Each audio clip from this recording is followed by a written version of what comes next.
action! With making your own films, I'm a firm believer in do a lot with a little, so don't wait for that idea that's going to cost thousands and thousands. Do something that you can do now with what you have available to you. I wrote Roadkill during a COVID-19 lockdown when I couldn't go anywhere, and I thought, what's a very simple story that I can tell with just a house and a car and a tiny crew and a couple of actors, and this was the result.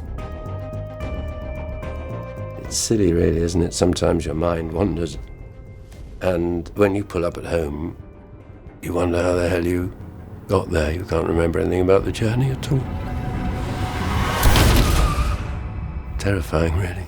Roadkill is a short thriller. I would pitch it as an overworked but arrogant lawyer describes the terrifying incident that has just happened to him on the way home from work, but his night may not be over yet. Our cast is led by the brilliantly talented Guy Henry, who's known from Holby City, Harry Potter, Star Wars, Rome, and extras. I wrote the role of Richard for Guy, and luckily he enjoyed the script and agreed to do it. For the role of Tom, we had the very talented Nicholas Osmond. He's done everything from open-air Shakespeare to London's West End, so we were very lucky to have him too. And then completing our cast was Christian Cascone, and he played the role of the mysterious homeless man. I think half of directing really is casting, because if you get it right, then the actors will bring so much to your roles. Perhaps you're right. Well, I'm glad you agree. For this film we had a really small crew, partly because we were filming towards the end of COVID restrictions, but also it just meant we could work really fast. I definitely wore more multiple hats than usual. I was producing, so I was organising all the logistics. I was directing, so I was worrying about the performers, and I was also doing the camera and the lighting, all of the technical stuff to do with that. And I was basically editing in my head as well, so quite nerve-wracking. But the plus side was that it saved a lot of time explaining what I wanted.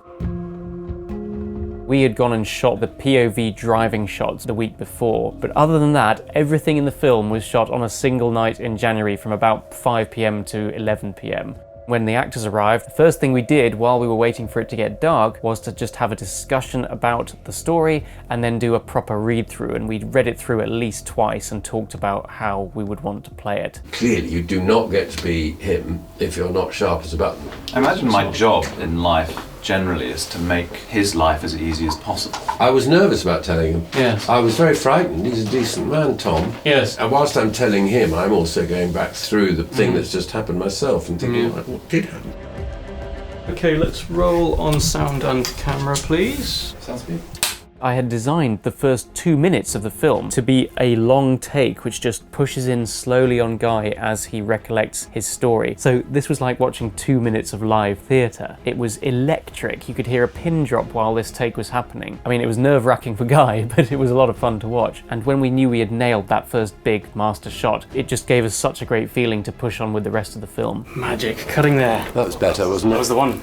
That was the one. Guy's character Richard starts off rattled and nervous and very spooked by what has just happened, and then he slowly gets to become a bit more scheming and calculating, so that was a lot of fun to watch. You're convincing him here. I think you've got to that point, haven't you? We'll go from there. And Nick started off as the calm one, and then slowly became more and more worried by what Guy's character was saying. I mean, I could be making a slight decision in my head. Well, yes. Okay, what are we dealing with here? When making the shot list, I'd had a lot of fun working out when the camera slowly creeps in closer for some moments and then goes back out for others. And you're playing with how the audience feels as to whether they sympathise more with a character or not, depending on where the camera is. And this was a wonderful way of adding that sort of prowling, subtextual feel to the whole thing. I don't like this. A lot of people have said they couldn't guess how we filmed the accident.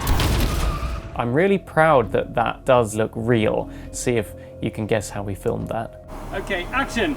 For the exterior scenes by the side of the road, we actually got a really good result by using a red gel over one of our LED panel lights, and we set that up pointing upward into Guy's face, and it just gave this really eerie glow as he comes around the side of the car. And if you can just go back and come back round the corner once more there.